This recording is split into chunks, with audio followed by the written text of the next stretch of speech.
Patisserie Valerie adalah rangkaian kafe yang beroperasi di United Kingdom. Rangkaian kafe ini pakar dalam pembuatan kek dan menu yang ditawarkan termasuk sarapan pagi, makan tengah hari serta teh dan kopi. Patisserie Valerie diasaskan oleh Madam Valerie pada tahun 1926. Ibu pejabat Patisserie Valerie terletak di Birmingham, United Kingdom. Individu-individu yang terlibat dalam skandal Patisserie Valerie. Yang pertama, Christopher Marsh.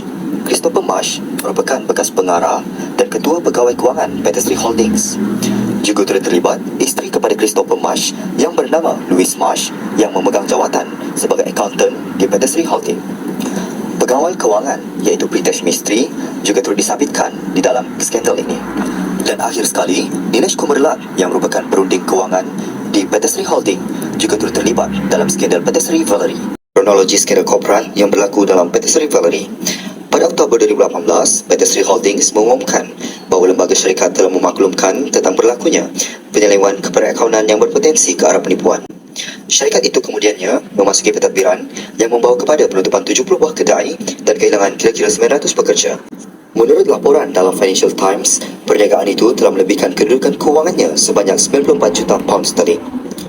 Cek bernilai berjuta-juta pound dan beribu-ribu entry ledger atau transaksi palsu secara buatan melambungkan kedudukan kewangannya. Akaun bank tersembunyi yang lain telah mengalami overdraft sebanyak 10 juta pound sterling. Series Front Office SFO UK telah mendakwa bekas pengarah dan ketua pegawai kewangan Christopher Marsh, isteri Louise Marsh sebagai accountant juga telah didakwa bersama pegawai kewangan British Mystery dan perunding kewangan Nilesh Kumarlal. Keempat-empat suspek telah dihadapkan dengan pertuduhan di rumah mereka.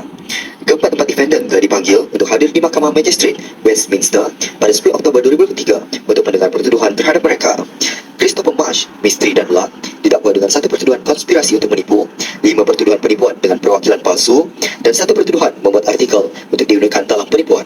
Isterinya Louise Marsh menghadapi satu pertuduhan konspirasi untuk menipu.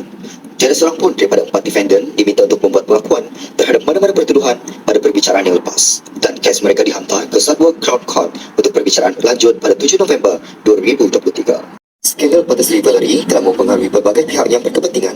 Antaranya, lebih daripada 900 orang pekerja telah kehilangan pekerjaan dan sumber pendapatannya apabila 70 daripada 90 buah kedai telah ditutup. Pemegang saham Patisserie Valerie telah mengalami kerugian yang amat besar apabila nilai saham syarikat tersebut telah jatuh secara drastik dan perdagangan saham telah digantung. Pengarah dan ketua pegawai kewangan iaitu Christopher Marsh dan juga isterinya Louise Marsh telah didakwa dalam kes penipuan. Begitu juga dengan pegawai kewangan British Mystery dan perunding kewangan Nilesh Kumarlal yang juga terpalit di dalam skandal berkenaan.